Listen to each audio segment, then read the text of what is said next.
The word sriracha is the name of the town in Thailand. Instead of a red sriracha, I'm going to show you how to make a green sriracha using jalapeno. So these are the ingredients we need. Some fresh Mexican jalapeno,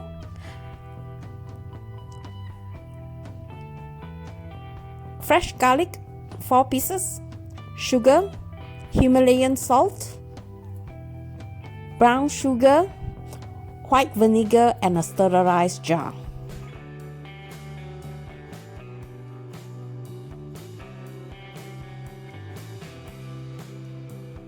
I'm going to bake this pepper in the oven until it is soft. In my opinion, the seeds is not spicy at all, so I'm planning to keeping it. Pour the pepper on an oven-proof tray and sprinkle some olive oil. Mix well, and you want to bake this in an oven at 200 degrees Celsius. Meantime, let's chop the garlic into smaller pieces.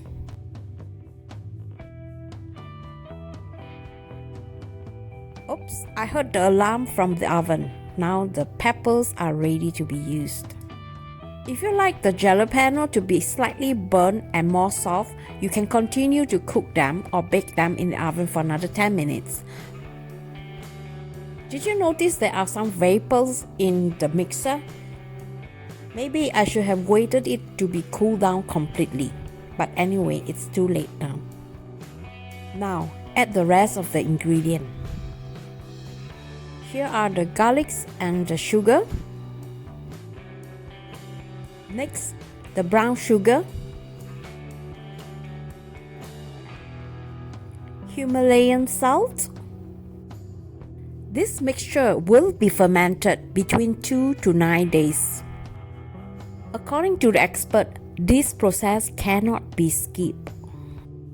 This process allows the natural bacteria in the mash eat up the sugar as the result of layers of different flavors. So if you want the sauce to be richer, you could ferment this to up to 9 days. Now this is ready. I'm going to pour them into this sterilized jar. As you can see, I'm doing on a small scale just to test out the recipe and see if I like it. I suggest that you do the same, but I can rest assure you, this sauce is really delicious. If you like a tangy, acidic, and sweet sauce, this is the one. So I'm going to let this sit in the kitchen, cover them tightly. Let's see what happened after 2 days. I noticed the color of this sauce has changed darker. Now, the next step is to add in the white vinegar. Xanthan gums can be used to make this sauce a little bit gluey. If you can find them, use it. I wonder it also helps to preserve this sauce so that it lasts longer. Anyway, I'm doing this without. So now I'm just going to let this sauce sit in the refrigerator for another 1 to 2 days before I use it. This sauce is perfectly on steaks. Otherwise, you can eat like me. I'm just putting a little bit on some fried rice. It's springtime in Sweden. During this time is the most busiest time for all sweet. People are starting to plant.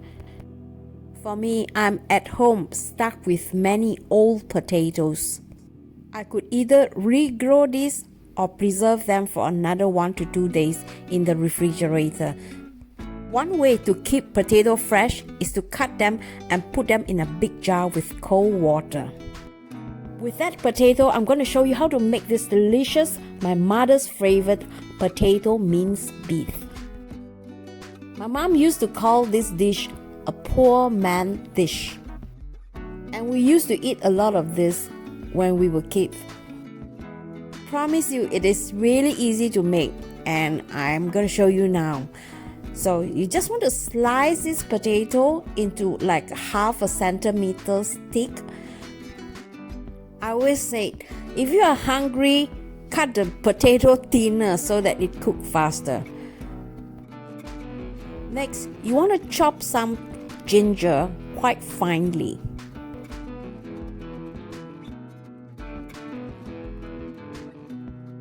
Now, let's take a look what we need. Potatoes and minced meat is the main ingredients. This is about 500 grams of potatoes, and then I have about 250 grams of minced meat. You can also use minced beef or minced chicken. And then I have chopped garlic, Chinese cooking wine, oyster sauce, dark soy sauce, sesame seed oil, Himalayan salt, and also some white pepper.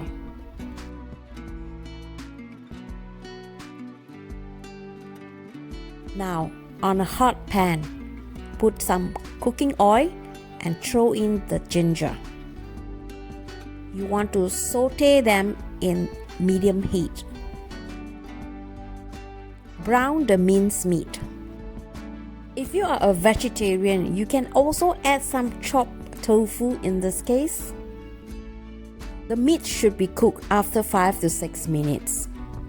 Add some Chinese cooking wine, followed by oyster sauce,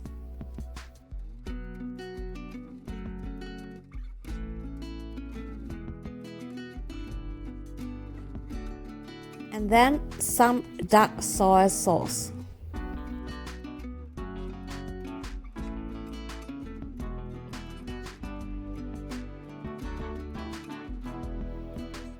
A few drops of sesame oil,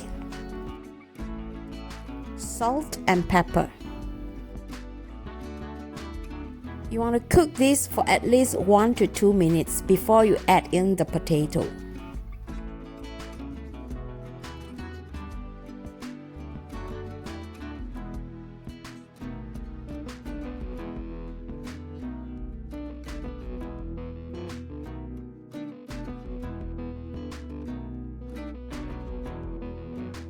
Add some water.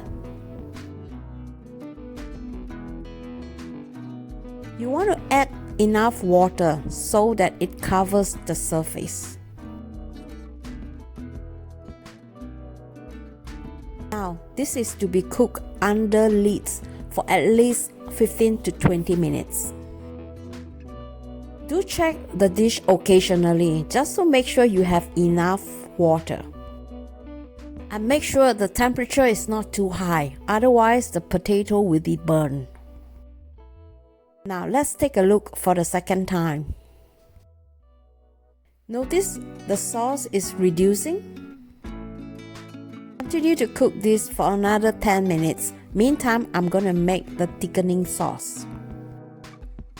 If you have corn flour, use corn flour. If you don't have, like me, use a potato flour. It works too. I think I just added too much potato flour, but you know what I mean later at the end. So let's take a look for the last time again. Check the potato and see if it is soft. Alright, now you have to taste it to see if it is cooked. I still think that it is a bit too dry, so I'm going to add a little bit water more and let this cook for another 2 more minutes. It's very important not to run out of liquid when making this dish. What is so nice about this dish is also the sauce. And being poor in the olden times, sauce is also considered as a dish. So we eat a lot of sauce too, with the rice, of course. So now I see it's time to put the thickening sauce. Yeah, you see, I think I have put too much of this potato flour. I should have used half the amount and add more water instead. It was a little bit too thick. I hope you saw that too. Now it's time to serve this. I would prefer the sauce to be a little bit more watery. So remember, don't do like me. Add more water in the potato starch next time. You can garnish this with a little bit of parsley or spring onions. And look at that beauty. Today I'm not eating this alone.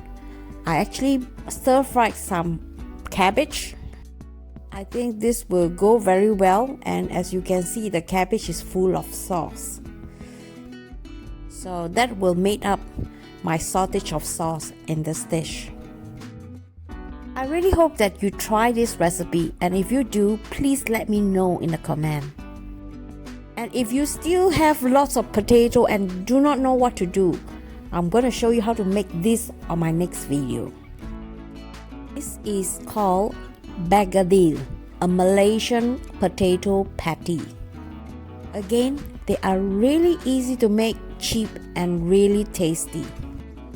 If you like my video and would like to support this channel, please give a thumbs up.